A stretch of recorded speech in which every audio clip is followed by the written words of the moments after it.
He was invisible. He was always there, but nobody really saw him. In the corner of the Iron Root Jiu-Jitsu Academy in Portland, Oregon, a man of about 50 years old, wearing a faded grey uniform, crouched down every day at the end of the shift with a brush in his hands and a bottle of disinfectant. His name was James. To the students, he was just the cleaning guy. To the instructors, the janitor. To some, not even that, just part of the scenery. James cleaned the mats with an almost reverent care. Most didn't notice, but he did it on his knees, looking at every stain, every sweat mark, as if he were honoring the floor. It was a silent ritual, ignored by the loud conversations, the laughter in the locker room, and the shouts of OSS during training. That Friday afternoon, while the last students were stretching, a group of younger black belts was playing around in the corner. They were confident, popular sons of good families from the city.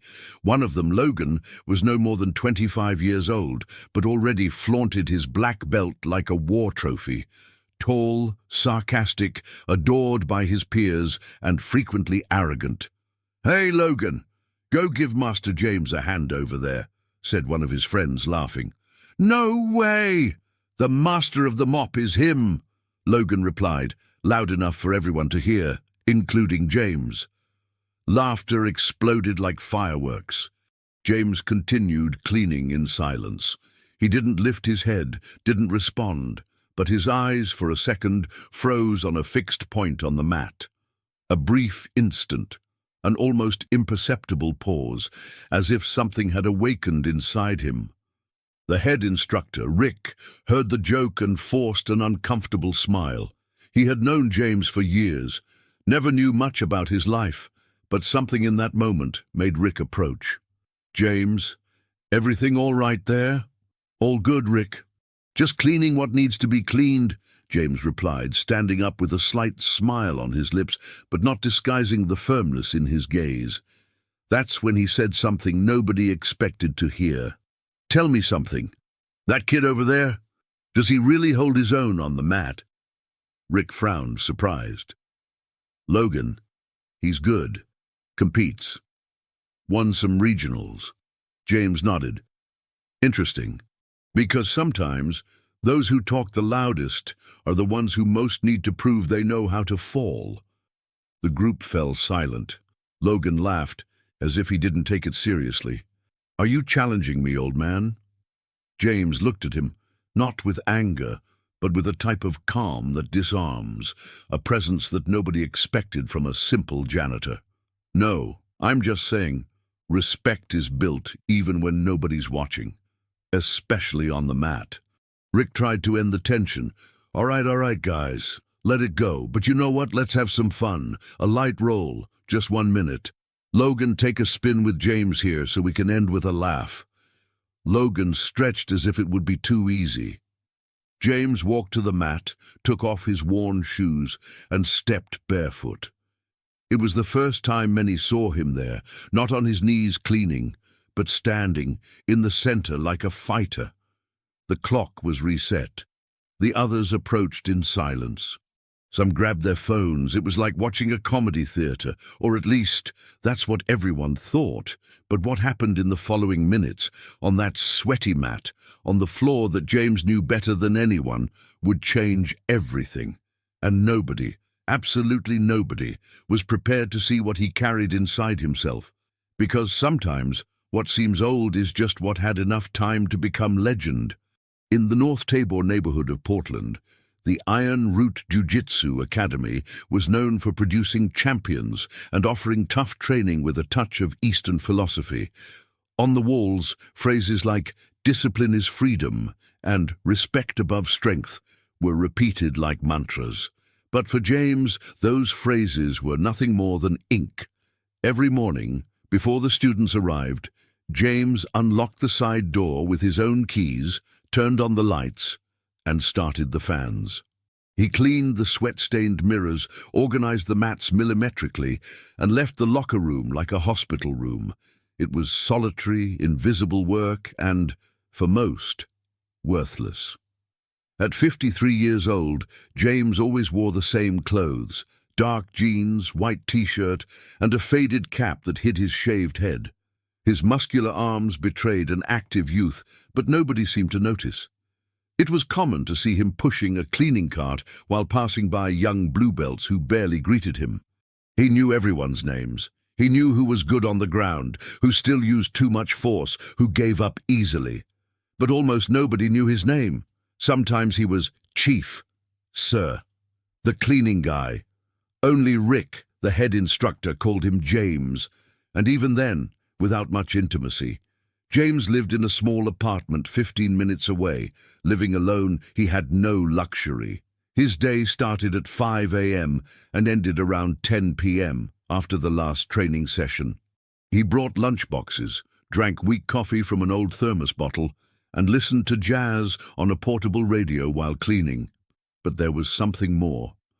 In his spare time, James watched jiu-jitsu videos on his phone. He watched with surgical attention, like a technician analyzing every detail. He mentally noted movements, transitions, grips. Some saw him doing this and thought, "How curious. The janitor likes to watch fights." But nobody cared enough to ask why. One night, Rick stayed late and entered the dojo to get something from the office.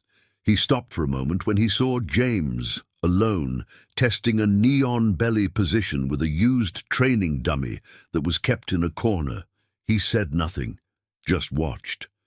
James noticed the presence, adjusted the dummy, and played it off. Rick smiled somewhat awkwardly. "You're pretty good. Have you trained before?" James replied with a half smile, like someone who didn't want to get into the subject. "A little. It's been a while." Rick didn't insist. He never insisted, and perhaps that was the problem. The academy was full of white middle-class youth, coming from families who saw jiu-jitsu as a noble, almost spiritual sport. The few black or Latino students usually entered with scholarships or social referrals, and even then, they were the ones who heard the most demands about discipline and respect. James saw everything. He knew who looked at him as an equal and who pretended he didn't exist. But he didn't hold hatred.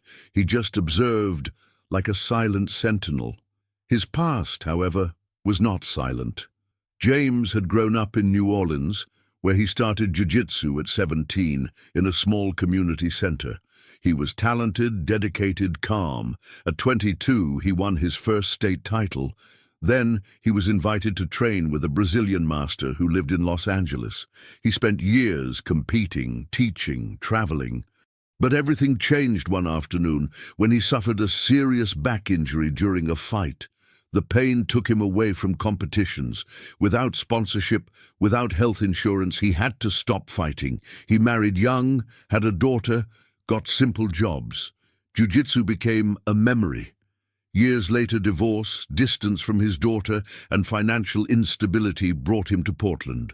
And by coincidence, or perhaps destiny, he got the job as a janitor at that academy. It was like coming home, just through the back door. James never asked to train, never told his story, never wanted to appear to be what he once was. The academy was his way of staying close to what he loved. He told himself, "If I'm going to stay close to the mat, let it be by cleaning it. It's still better than being far away." And it was there that he heard the laughter. It was there that Logan's joke lit a flame he had tried to extinguish for years. Because even after decades, the body still remembered, the blood still heated up, and the mat still recognized him. Friday was ending. The orange sun filtered through the academy windows, reflecting on the sweaty mirrors and hanging kimonos. The last class of the day was dispersing, leaving behind empty water bottles, forgotten mouthguards, and the usual noise in the locker room. Laughter, jokes, provocations. Inside, a group of 4 newly promoted black belts talked loudly. Logan was the center of the circle. He had charisma, an athletic physique, and that smile of someone who thinks he's unbeatable. He was leaning against a bench, hurriedly taking off his belt from his kimono and talking loudly, as if he needed everyone to hear. "Man, that blue belt kid today is all strength, dude. Zero technique. I had to let him get me just to see if he'd learn to breathe." The others laughed. One of them, Tyler, pointed with his chin toward the mat, where James was cleaning in silence, as always. Speaking of technique, James over there must have learned from Mr. Miyagi, right? Scrub to one side, scrub to the other. Laughter echoed like stones on cold tile. Logan took advantage and raised his voice. There's a mat master of the broom. Look at Sensei Mop in action. More laughter. The sound cut through the air like thin blades. For James, none of this was new. He had heard everything, but there was a difference that night. It was the intensity of the contempt. It was the collective, complicit laughter, coming from those who should be examples. And above all, it was the look, the empty, mocking look of those who thought he could never be anything more than a human floor rag. Rick, the instructor, appeared at the door, hearing part of the conversation. He didn't laugh. He just observed, serious, trying to decide whether to intervene. But like so many other days, he hesitated, maybe for fear of seeming authoritarian, maybe for thinking it was no big deal. But someone reacted, and it wasn't Rick. James, standing in the corner of the mat, slowly raised his face. He stared at Logan with a serene but firm look, the kind of look that doesn't need to shout to be heard. You hold your own on the mat. But do you respect those who clean it? The locker room stopped, as if someone had hit the pause button on the world. Logan blinked, not quite understanding. What? I asked if you're really that good, that you think you can laugh at someone just because he doesn't wear a kimono, James said with a calm voice, almost didactic. Tyler muttered something like, "Oh," and others began to pay attention, thinking it would turn into a joke. Logan crossed his arms. "Are you challenging me, old man?" James took a step forward, not threatening, but with dignity, with something that was missing from all those laughs, posture. "No, I'm just asking if you know the difference between being good and being great." Rick saw that things were getting serious and tried to lighten the mood. "Easy, guys. Let's leave this alone. It was just a joke." But James continued, now looking at Rick. "You always say the mat teaches respect. That jiu-jitsu starts with character. So why do we ignore that today?" Rick swallowed hard. For a second, he seemed small before that man with rubber gloves on his hands. Then, in a somewhat thoughtless gesture, perhaps seeking to neutralize the embarrassment, he said, "You know what? Let's do this. Light rolling 1 minute, just to unwind. Logan, you up for it?" The group got excited. They laughed, animated as if it were a show. "Just 1 minute? I'll have time to serve coffee afterward," Logan replied, already tying his belt again. James, without hesitation, walked to the corner where he kept his worn backpack.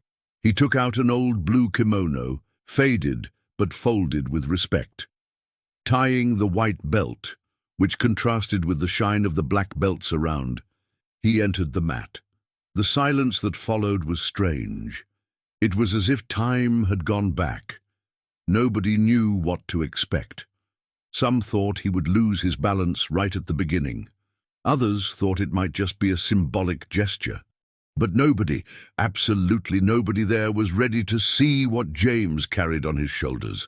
Because in that white belt, in that firm walk, in that slow breathing, there was a story that the laughter didn't know how to tell. And the mat was about to speak for him.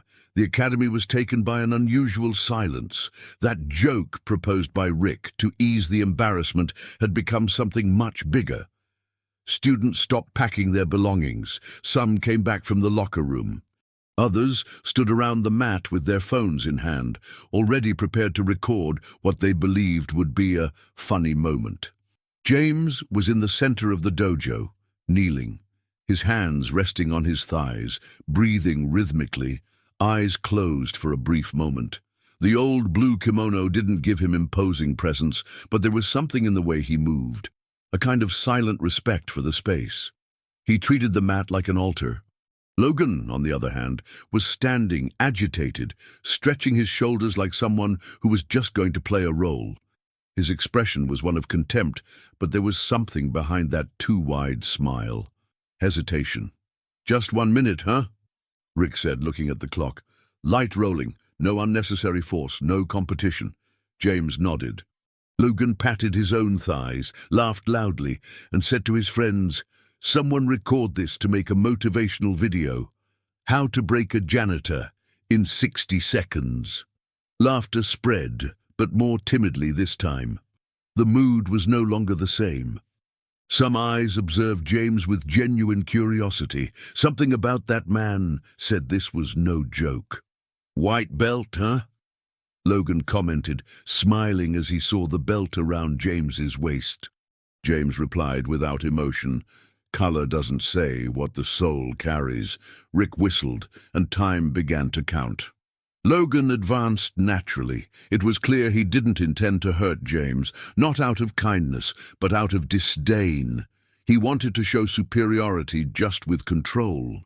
He grabbed James's kimono collar, pulled lightly, and tried a basic pull guard to apply a sweeping game. But James didn't fall. With an almost imperceptible hip turn, he neutralized the movement and assumed base.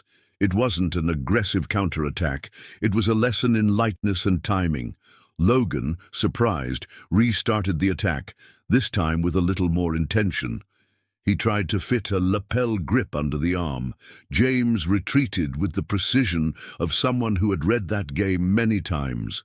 He defended. Someone whispered on the side. "How so?" "He read the grip, man. Like a brown belt."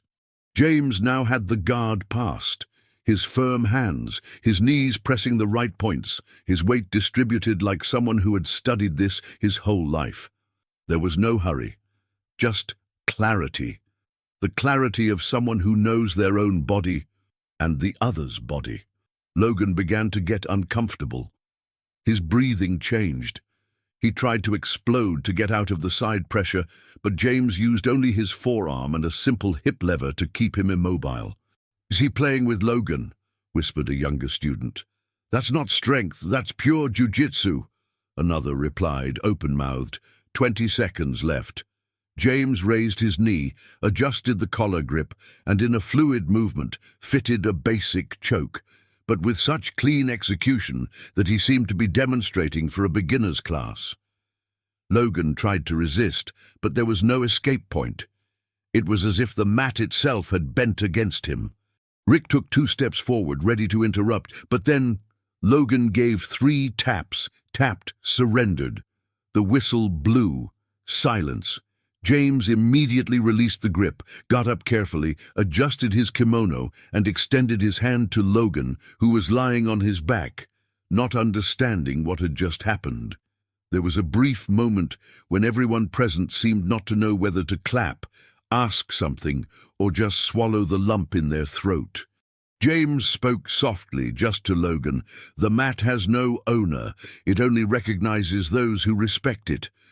He turned, picked up his cleaning cloth that was in the corner, and without hurry returned to work. As if nothing had happened, but something had happened, because for the first time, everyone there saw the mat teach its hardest lesson. Respect is not demanded, it's earned. The sound of the whistle still echoed when James left the center of the mat. The cleaning cloth in his hand swayed gently, as if time had returned to its usual rhythm. But inside the academy, nothing was normal. For a few seconds, nobody moved. Logan remained seated, sweating cold, eyes fixed on the floor in front of him. His breathing still labored, but not from the fight, from shame.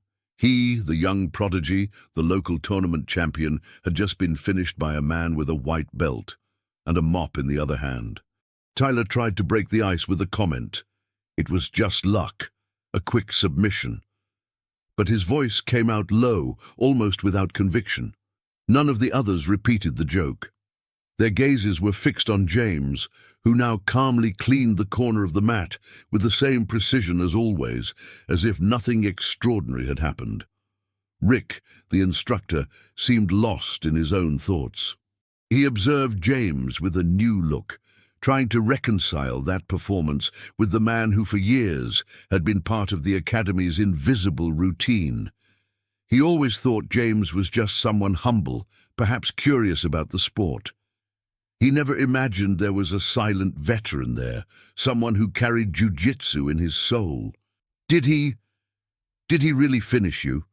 asked a younger student, approaching Logan. Logan didn't respond. He just got up, slowly. His muscles still tense, but now taken by a strange fragility. The ironic smile he usually displayed had disappeared. In its place there was confusion and a touch of respect. He looked at James, who was still with his back turned. For a moment he thought about saying something, but couldn't find words. Instead, he just headed to the locker room in silence, the same silence that now hung over the entire academy. Some students looked at each other. One of them murmured, "Is he a white belt?" "No, there's no way," another replied. "That was brown belt stuff, or black." Rick then spoke, "White belt, around the waist. But there are many people out there who never lost jiu-jitsu in their heart." That night, James finished his work as always. He folded his kimono carefully, put away the cleaning cloth, locked the academy's side door, and walked to the bus stop, as he had done for years. But there was something different in his expression. It wasn't pride nor satisfaction, it was relief. Relief from having reminded himself and others of who he was. The next morning, comments spread. The video of the roll circulated discreetly among the closest students. Nobody posted it publicly, perhaps out of respect, or perhaps out of shame. But the impact was undeniable. Some students for the first time greeted James with a real "good morning." Others asked for help adjusting their kimono, and one or two, more sincere, simply said, "Mr. James, you fight beautifully." James thanked them with a nod, always gentle, always measured. But inside, each gesture was like a reunion with a part of himself he thought he had lost forever. At the end of the day, Logan showed up earlier at the academy. He didn't bring friends, didn't smile, didn't talk loudly. He just walked to where James was scrubbing the mats and stood for a moment, not knowing how to start. James looked at him. "Hi, kid." Logan cleared his throat. "I wanted to apologize, really." James observed him calmly, but without resentment. "Are you apologizing to me, or to the mat?" Logan smiled, embarrassed. "To both, I think." James nodded. "Then you're forgiven." Logan looked at the floor, then at James's face. "Where did you learn all that?" James paused. He looked around the academy. "Here, in places like this, from people who taught me with patience, in defeats that taught me more than victories." "Why did you never say you were a fighter?" James smiled serenely. "Because nobody asked." That night, the academy's silence gained new meaning.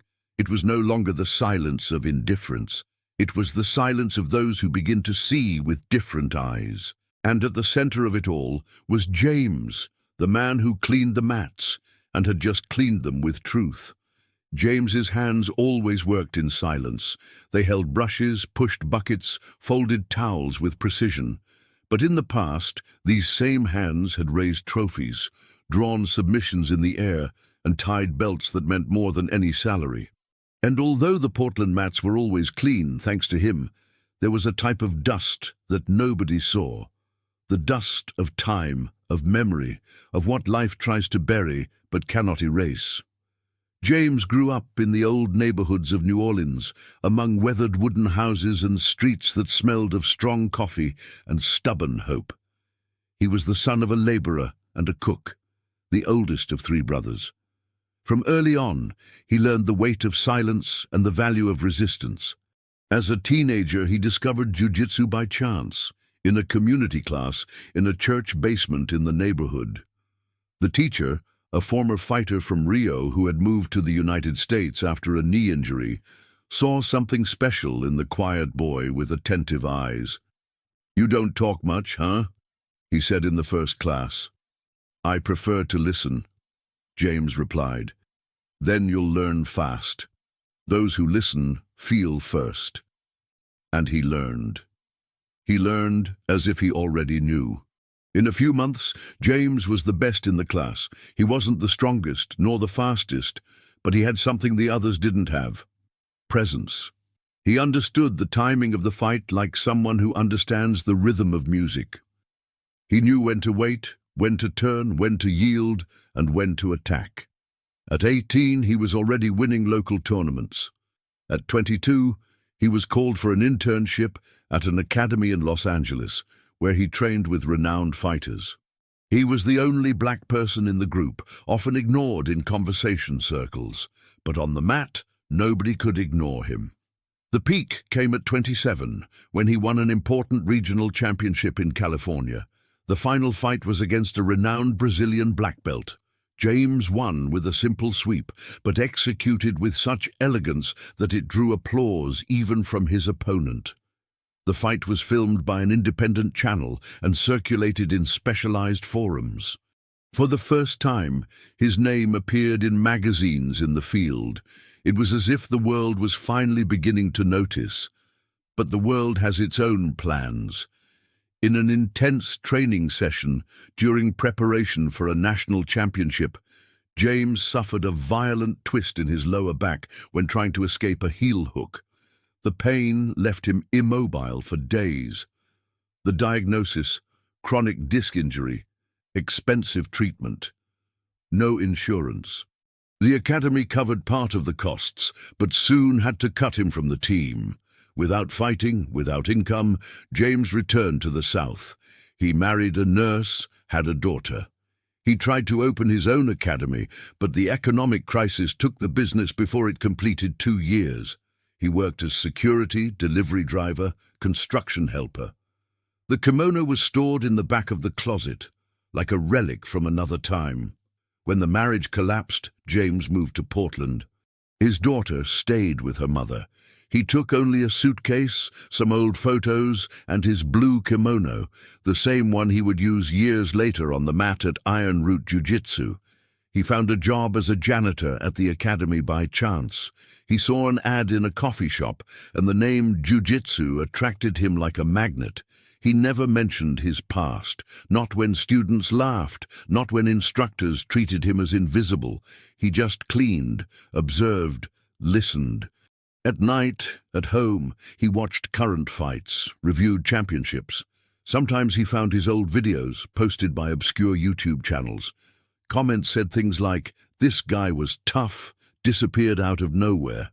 James watched with a slight smile, like someone meeting a young version of himself, but there was no resentment. There was gratitude for having lived that, for still being there, for still having something inside him that the years couldn't erase. And that's why, when Logan laughed, something awakened. It wasn't anger, it was memory. It was the echo of everything he had already swallowed in silence. It wasn't about revenge, it was about identity. That night, after the fight, James returned home lighter. He lay down on the simple mattress in the studio apartment and, for the first time in many years, slept deeply. He dreamed of the sound of the mat, of the crowd's cheers, of the exact feeling of a choke fitting. But above all, he dreamed of his little daughter sitting in the stands, clapping and shouting, "Go, Daddy!"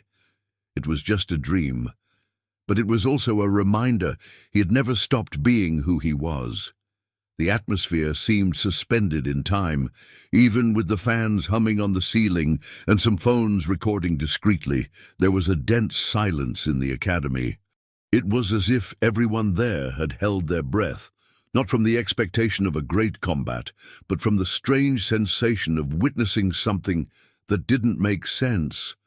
Yet, James was kneeling on the mat, with his spine erect, eyes half closed, breathing deeply like someone conversing with their own history. Logan, standing before him, alternated nervous smiles and quick glances around, trying to maintain confidence. But the way James positioned himself, it wasn't that of a beginner trying to take advantage of a chance. It was that of someone who had been there hundreds of times and knew exactly what to do. Rick looked at the stopwatch. He paused, then whistled. It began. Logan took 2 quick steps, as was his style. Direct, aggressive, confident. He tried a collar grip and immediately sought to unbalance James with a side push. A simple technique, effective against beginners. But James didn't give in. He didn't freeze, didn't get tense. He simply absorbed. With a small hip movement, he turned his base and made Logan's hand slip. Instead of resisting with force, he yielded just enough to redirect. The class watched in silence, trying to understand what had happened. "Did he defend without force?" whispered a student. "It seems like he predicted the entry." Another replied, eyes wide. Logan tried again, this time more seriously. He went for a double leg, trying to take James down with a dive at the legs. But James responded with a clean sprawl, dropped his weight, turned his hip and fell on top, locking the young man's back with surgical precision. "Side control," Rick murmured, surprised. James wasn't rushing. He adjusted grips, controlled his breathing. Each movement was intentional. There was no hurry, no tension. It was like seeing someone who dances with the opponent, who feels every part of the other's body and knows exactly where the next mistake will happen. Logan began to get uncomfortable. He tried to escape from below, turned to the side, sought space to put his knee between them. James didn't just block, he anticipated. With his right forearm, he gently pushed Logan's chin to the side, displacing his body axis. With his left, he sought the collar, still without pulling. It was a trap. Time passed slowly. The audience was paralyzed. Even those who had laughed minutes before now looked with a different type of attention, the kind that only appears when pride begins to give way to respect. Logan tried to escape from the side. James made a small turn and mounted. With his knee over the boy's abdomen, he began to pull the kimono collar to adjust the grip. Logan, for the first time, was visibly panting. His eyes met James's for a brief second, and in that look, there was no anger. There was calm, a type of compassion that bothered more than any blow. "Finish it, or are you going to let me bleed from shame?" Logan whispered in a tone between surrender and challenge. James just replied, "The mat is already teaching you. I'm just here to make sure you listen." And then he pulled. The choke entered as if the kimono had been tailor-made for that moment. There was no space, no slack, just the right time. 3 seconds later, Logan tapped on the mat. Tapped. Surrendered. James released immediately. Sat beside him, breathed deeply, didn't look around, didn't seek applause. Rick whistled the end. The stopwatch marked 58 seconds. Logan fell on his back, eyes fixed on the ceiling. The sound of his own heart still echoed in his ears. For a moment, he forgot the laughter, forgot the audience, forgot the pride. All that remained was the sensation of having been defeated by something greater than technique. It was incarnated humility. It was refined art. It was wisdom in the form of a grip. James stood up, extended his hand to help him. Logan accepted, and there, standing eye to eye, there was a silent exchange. Not of blows, but of recognition. James just said, "Never underestimate someone who knows the ground better than you." He turned, left the mat, picked up the cleaning cloth, and returned to work. As if that minute had been just another in his routine. But everyone knew nothing would ever be the same again. The sound of James's footsteps echoed softly as he returned to the corner of the mat with the cloth in his hand. None of those present knew what to do. It was as if the day's script had been torn right before their eyes. The academy's janitor, the silent man who swept the floor every day, had just taught the clearest lesson about what jiu-jitsu really was. The group that had laughed before now stood still, motionless. Some exchanged glances without knowing what to say.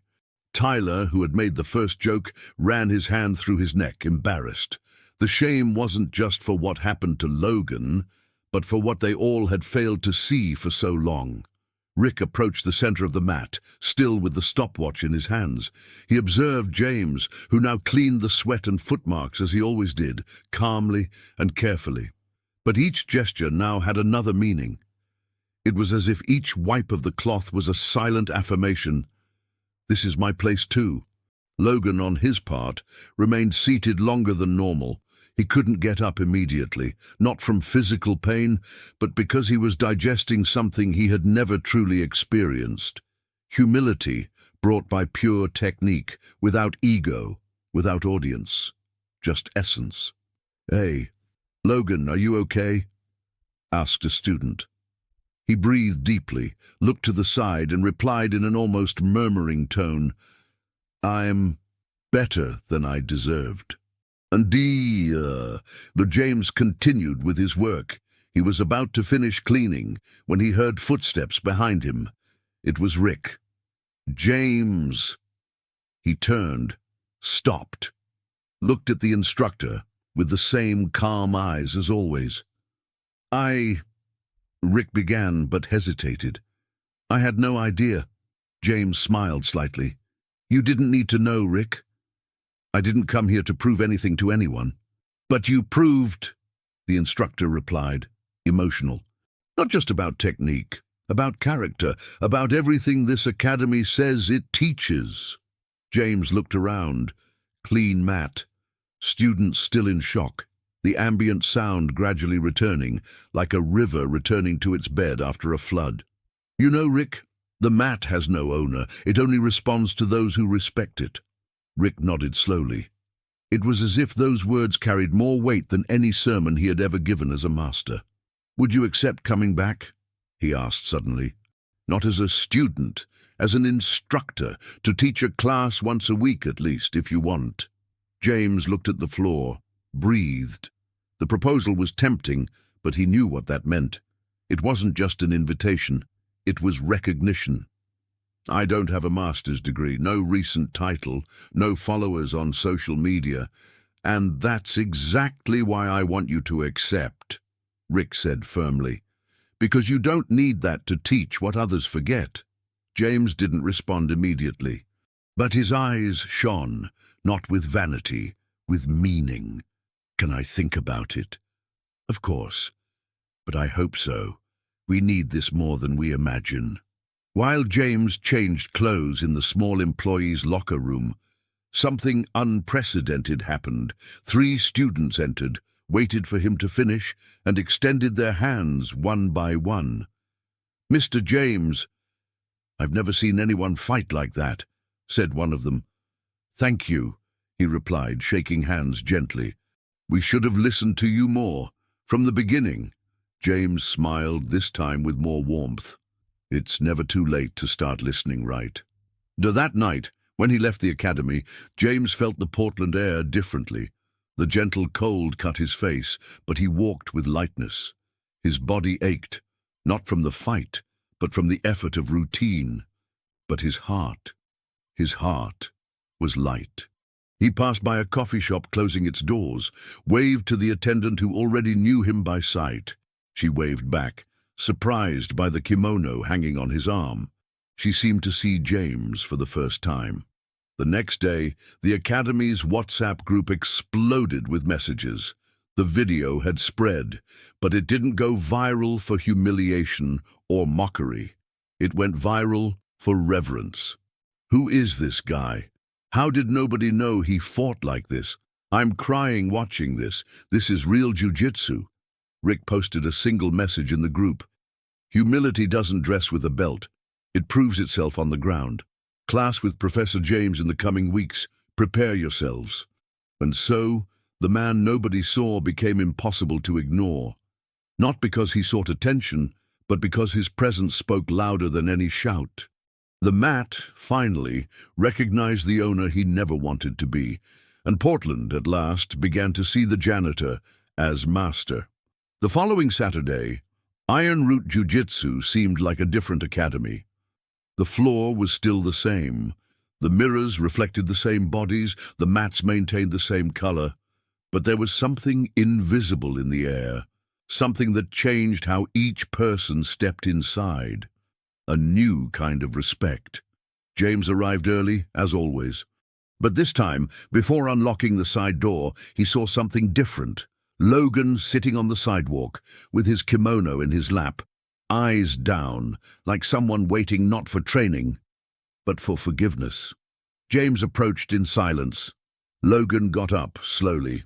Portland's sky was cloudy, typical of the city, and the two stood there under the grey morning light, like pieces of the same puzzle that was finally starting to fit together. "I came early so I wouldn't run into anyone," Logan said with a firm but hesitant voice. "But you ended up running into me," James replied with a slight smile. "Yeah, I guess that was necessary." James unlocked the door and signaled for them to enter. Inside, the sound of silence reigned again. James put the bucket in the corner as usual, but didn't fill it with water. Instead, he sat on the floor, crossed his legs, and looked at Logan. "Did you come to train?" "No, I came to talk." He hesitated. "I came because I don't want to be that guy anymore, the guy who laughs at those he should listen to." James remained silent, letting Logan find the words on his own. "I grew up being the best at everything. My parents always said I was special. Championship, school, college. I never had to shut up. And maybe that's why. I never learned to listen, never learned what real humility means." James nodded slowly. "The hardest fight in life isn't against another man, it's against the pride inside us." Logan breathed deeply. He seemed lighter after hearing that. It was as if the shame was no longer crushing him, but transforming into learning. "I want to thank you," he said, "and ask, if possible, to continue learning. But for real now." James remained silent for a moment, then replied, "Learning isn't just hearing technique, it's living with truth. And the truth is that you can be great, but you'll have to fight for it the right way." Gradually, other students arrived. They saw Logan sitting next to James, listening, asking, taking notes.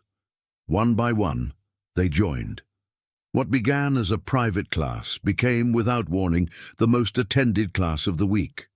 James demonstrated basic positions, but with details none of them had seen before.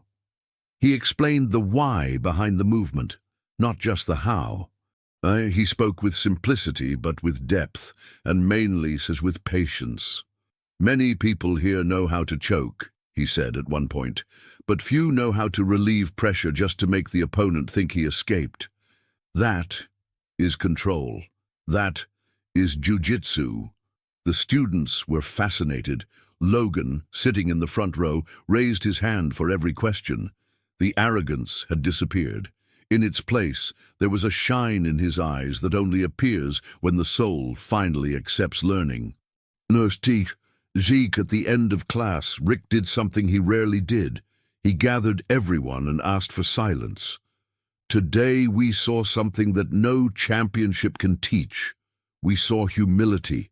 We saw courage. We saw someone who didn't want to prove anything, but ended up showing us everything." He walked to James, who still held the cleaning cloth in his hands, and completed, "From now on, Professor James will be an official part of the Iron Root instructor team. Because what he has to teach, none of us learned alone." Applause filled the dojo, not protocol applause, but applause loaded with meaning, with respect, with honor. James awkwardly just nodded and said, "I just did what I always did. I listened to the mat. It speaks to those who are willing to hear." That night, Logan posted on social media a short text, accompanied by a photo of him and James side by side, smiling. "Today I learned more in 1 hour with a man who cleans mats than in years competing. True jiu-jitsu doesn't dress with titles, it lives with respect. Thank you, Professor James." In the comments, former rivals, colleagues, and even strangers left messages like, "This is greatness. Now you're a real black belt. This James needs to tell his story to the world." And so, the humiliation that once began as a joke transformed into reverence. The young prodigy had to be knocked down to learn to stand up as a man, and the Invisible Man showed that those who know the ground also know the heights that only respect can reach. The academy was already empty. The low lights left soft shadows on the walls, and the sound of the last footsteps echoed between the mats. It was the end of another day, but not just any day. James, as always, remained last.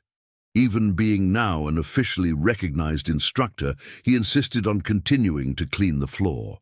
When Rick commented that he didn't need to do that anymore, James replied with a smile, "I don't clean out of obligation. I clean out of respect. This place gave me more than any belt could give." That night, he worked more slowly. There was something in the atmosphere and a type of peace. It wasn't euphoric happiness, but a deep tranquility. The feeling of having returned to where he always belonged. That's when he heard footsteps behind him. Logan. He wore regular clothes now, no kimono, no belt, just jeans and a black t-shirt. But his posture was different. The boy who before occupied the academy with the confidence of someone who thought he owned the space, now walked with looser shoulders, more attentive eyes, like someone learning to observe the world anew. James didn't turn around. He continued wiping until Logan approached respectfully and sat on the bench near the wall. Too late to start a conversation.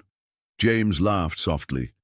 It's never too late for a good conversation, especially when it's sincere. Logan observed the clean mat gleaming under the soft light.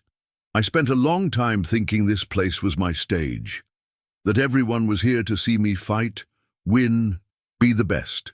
James nodded without interrupting. And now I see I was just another who just couldn't see who was fighting much harder than me every single day. James stopped for a moment. He dried his hands on a dry cloth, sat next to Logan. You know, kid, some people learn by getting beat up, others just by listening. But the wisest learn when silence hits harder than pride. Logan stared at the floor. I don't know if I'm one of those yet. You've already started, and starting is more than most do.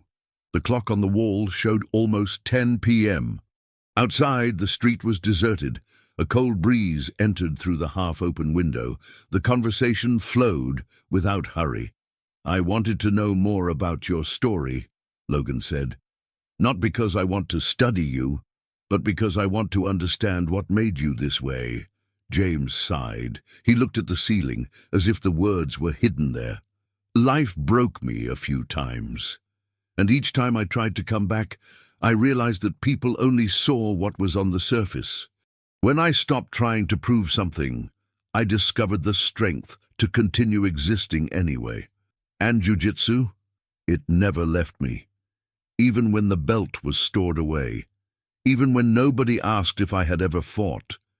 Jiu-jitsu is a language that the body learns and the spirit never unlearns. Logan fell silent. Then he said something he didn't expect to come out so easily. I wish my father had met you. James turned his face, curious. He taught me to be competitive, to win. But he never taught me what to do when I lost to someone better and more dignified.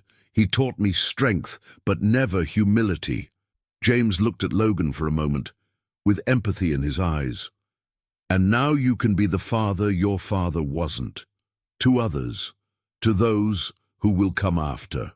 Logan agreed with tears in his eyes. It was the first time in years he spoke of his father without anger. Maybe because that night, for the first time, he felt he was finally becoming a man. James stood up, extended his hand. Logan shook it firmly. Thank you, James, not just for giving me a lesson, but for not humiliating me. The mat already takes care of humiliation, James replied. We just need to know how to transform it into truth. On the way out, Logan stopped at the academy door. He turned one last time. Will you have class tomorrow? Yes. Then I'll be here, before time. James smiled, a full smile, not of victory, but of return. Because sometimes what seems like the end of a fight is just the beginning of a new journey. The sun entered lazily through the academy windows. It was Monday, the beginning of the week, but the energy in the place seemed renewed. Students arrived earlier, not to compete for space on the mat, but to listen, observe, and, as few had done before, learn in silence. James was already there.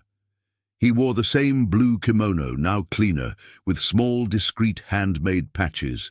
He arranged the mats as always, but something in his posture had changed.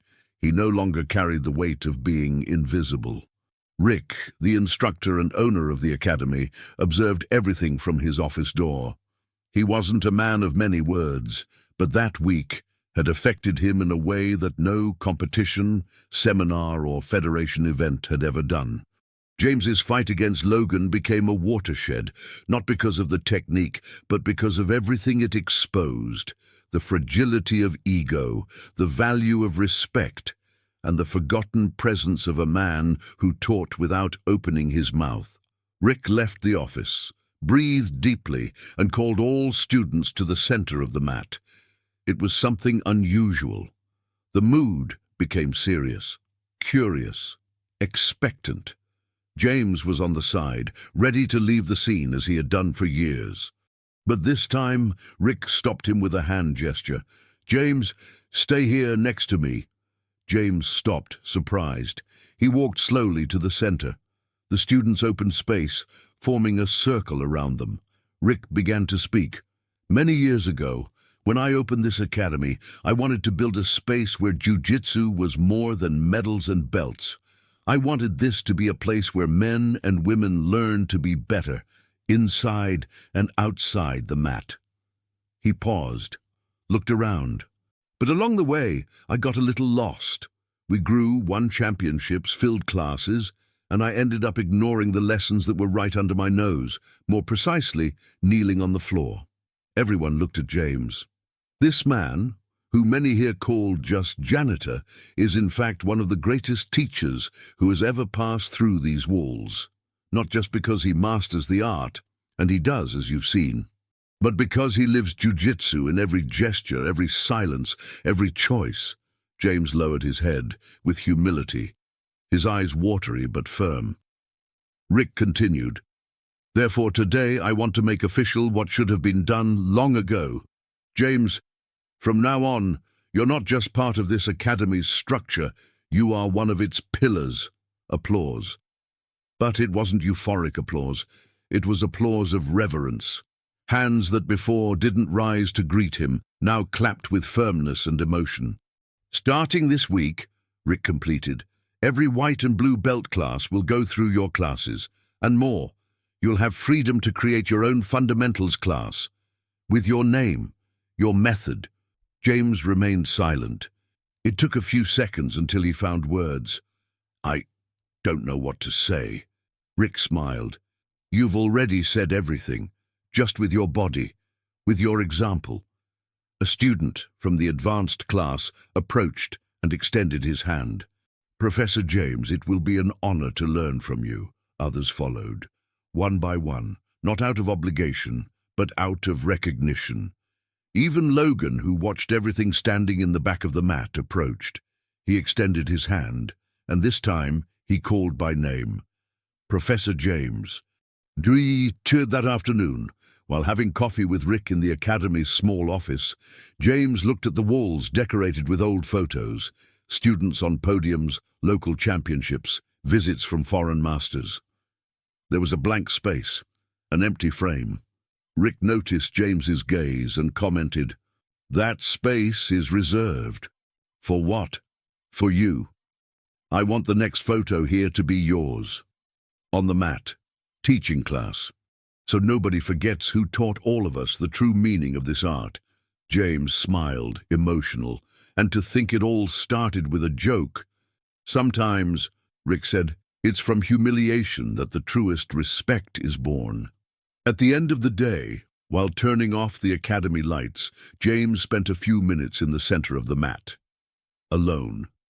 He looked around, like someone silently giving thanks. Then he knelt, closed his eyes, and for the first time in many years, made a complete bow to the floor. It wasn't just to the mat, it was to life, because now he knew the respect he gave in silence had finally returned as voice. Wednesdays were never the same at Iron Root Jiu-Jitsu. The new Fundamentals with James class started timidly. Only 6 students in the first class. All curious, some still apprehensive. But 15 minutes of instruction were enough for the atmosphere to change completely. James didn't speak loudly. He didn't use technical terms excessively. He didn't boast about his past experiences. Instead, he always started with a simple phrase, "Today, we're going to listen to the mat." The warm-up was different. No running around or shouting. James asked students to connect with their own steps, with their own weight. "The mat returns everything you throw at it," he would say. "If you step with aggression, it responds with pain. If you move with respect, it returns balance." In that first class, a shy young man named Nathan, white belt, thin, with a history of bullying, was chosen by James to demonstrate a sweep. The other students found it strange. There were others stronger, more experienced, but James knew what he was doing. "Nathan, it's not strength that saves you in a fight. It's timing, it's detail. Let's train together." And he trained. He himself on the ground with Nathan, repeating the same movement 15 times. When the boy finally executed it with fluidity, James smiled and said, "Now you don't need to be bigger, you just need to be calmer." The class applauded. For the first time, Nathan smiled with confidence. The week after week, James's classes began to fill up. Veteran students began to attend secretly, mixed with beginners. They didn't go there to learn new techniques, but to relearn the old ones, with depth. One day, Tyler, the one who used to mock James in the locker room, stayed until the end of class just to ask, "Professor, how do you know exactly when the other person is going to make a mistake?" James looked into his eyes and replied, "Because I learned to wait. And only those who have waited for years understand the patience of a second." Due to soon, the academy needed to adjust schedules to accommodate the new demand. Iron Root's social media began promoting the wisdom classes, as students nicknamed them. The posts received emotional comments. "My son started believing in himself again after training with Professor James. I've never seen anyone teach so much with so few words. He transforms jiu-jitsu into life philosophy." Rick, who watched everything closely, decided to record an entire class to publish on the Academy's channel. The video, simple, without cuts, showed James explaining the difference between control and domination.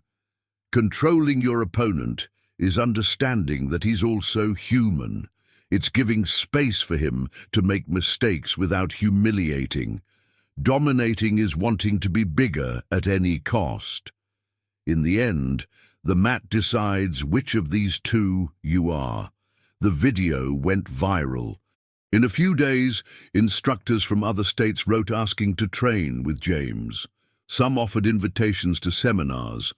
Others just thanked him for returning the spirit to the sport. But James wasn't dazzled. "I'm just giving back what the mat gave me." Inside the academy, the change was visible. Students began greeting each other with more sincerity. Beginners stopped being ignored. Respect was no longer taught in speeches. It was lived by example. Logan, now more mature, became a monitor for the beginner class. He frequently told newcomers, "One day I thought I owned the mat, until it showed me who really did." And he would point to James. "He didn't finish me with strength, he finished me with truth." And that's what we learn here. One day, after a class, James saw a boy of about 12 years old sitting in the corner crying. It was Caleb, a new student, son of a single mother who had been expelled from school for aggressive behavior. James sat next to him. "Does it hurt?" "No, I'm just tired. Everyone here is better than me. James looked into the boy's eyes. You know the most important thing you can learn here? What? That you have the right to exist. Even when others don't see that yet. Caleb wiped his tears and stayed. He came back the next day, and the next. Today, he's one of the most dedicated students. James continued with his usual routine, woke up early, took the bus, cleaned the mat before and after classes. Not because he had to, but because he believed that nobody should stop serving just because they were recognized. Serving is a form of leadership, he always said. Those who learn to take care of the ground they step on never trip over their own ego. And that's how James, the invisible man, began to transform the academy, not with medals, but with presence, not with words, but with essence. He taught more than technique. He taught dignity. Time passed. The days of glory and shock gave way to a new routine, but different from before. Iron Root Jiu-Jitsu continued to be the same academy physically, the same mats, the same punching bags in the corner, the same clocks marking the rounds. But the spirit of the place had been rewritten, silently, but deeply. In the corner of the reception, where before there were only dusty trophies and event flyers, now hung a simple but powerful frame. Inside it, a photo of James. Blue kimono, white belt, kneeling in the center of the mat. The caption, handwritten by Rick, said, "The ground only recognizes those who bow with respect." Above the entrance door, a new plaque was installed. There was engraved a phrase said by James in his first class as an instructor. What you do when nobody is watching is what defines who you are on the mat and off it. New students saw these phrases before even stepping on the mat. It was the first teaching, before the first fall, before the first grip, before the first technical lesson. This wasn't just jiu-jitsu, it was an invitation to live with integrity. Logan was now an assistant instructor. His posture changed so much that some students couldn't even believe he had been the arrogant young man from the story that circulated as legend in the academy. But he never denied it. It was me, yes, he would say. I was humiliated by someone who didn't use strength. He used truth, and that's why today I teach differently. On special days, Logan conducted conversation circles with beginners where he told James's story, not as folklore, but as a living lesson. The mat is a mirror, he would say.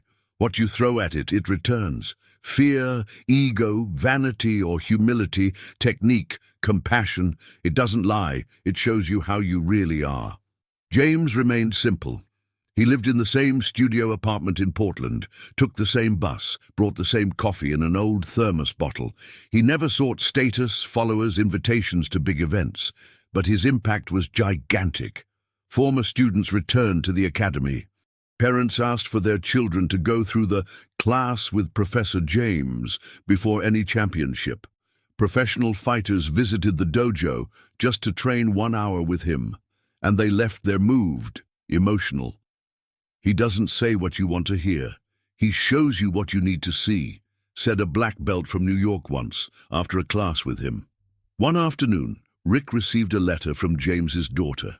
She lived in Chicago and until then barely knew the dimension of what her father did. In the letter she said, "I grew up thinking my father had given up on everything. Now I understand that he just chose to serve in another way. Today I'm grateful that he never stopped existing with dignity and proud to see the world, finally see him as I always saw him." Rick showed the letter to James, who read it in silence with tears in his eyes. Then he folded it carefully and kept it inside his kimono. "This is what we live for," he said. "Not for medals, not for belts, but to, one day, be remembered with truth." On the Academy's anniversary, an event was organized. There was no tournament, no technique exhibition, just a circle on the mat with students of all ages, belts and backgrounds. One by one, they told what they had learned there. When it was James's turn, he remained seated. He looked around, then said, "I came here cleaning the floor, and I continue cleaning, because for me the floor is sacred. It's where we learn to fall without fear, to get up with more wisdom, where sweat is respected, and where the soul is molded." He paused. "The mat gave me everything I lost, and everything I didn't even know I needed to find. It's a mirror. And today, thanks to you, I like what I see reflected in it." Silence, then applause. The kind you don't hear with your ears, but with your heart. And so, the story of a janitor who knelt to clean the floor became one of the greatest examples of silent greatness. Because in the end, it wasn't about jiu-jitsu. It was about respect, about presence, about seeing the other, even when everyone else chooses not to see. And James's name, which before was whispered in the backstage, was now spoken with reverence. Not as the man who beat a black belt, but as the man who taught the world to win without needing to hurt. James never sought applause. He didn't climb golden podiums, nor grace magazine covers. His victories weren't celebrated with fireworks, nor broadcast on live streams. But the echo of what he did, and how he did it, continued reverberating far beyond the academy, far beyond the mat. Because there are stories that aren't told with shouts. They are stories that whisper, that walk slowly, that enter the deepest places without making noise. And that was exactly James's strength, the silent presence that transformed everything wherever it passed. By cleaning the floor, he taught respect. By remaining silent in the face of humiliation, he taught dignity. By fighting with technique, he taught truth. And by winning with compassion, he taught character. In a world where many shout to be seen, he became a giant by simply continuing to be. James's story spread not through scandal, but through inspiration. Martial arts instructors across the country began to rethink their academies. Many wrote, "We have James here too, we just weren't listening." And they began to listen. On the internet, the fight video became study material in ethics, leadership, and athlete development courses. But James never got involved in the discussions. He didn't seek fame. He just said, if it serves to make someone think, it was worth it. Iron Root Jiu-Jitsu prospered. It became known not for having champions, but for forming human beings. And every new class upon entering heard the same phrase before stepping on the mat. "The ground knows you better than you think. It will reveal who you really are." One night after a class, a new student asked James, "Professor, what do I need to get to black belt?" James thought, smiled slightly and replied, "First, learn to see who cleans the mat, then listen to those who don't speak loudly. Only then, start training. Because in the end, the most important fight isn't against another body. It's against the part of us that disrespects silence, that ignores the invisible, that steps on the ground as if it has no memory." And James was the living memory of everything jiu-jitsu once promised to be, a mirror where each student saw and continues to see the image of respect.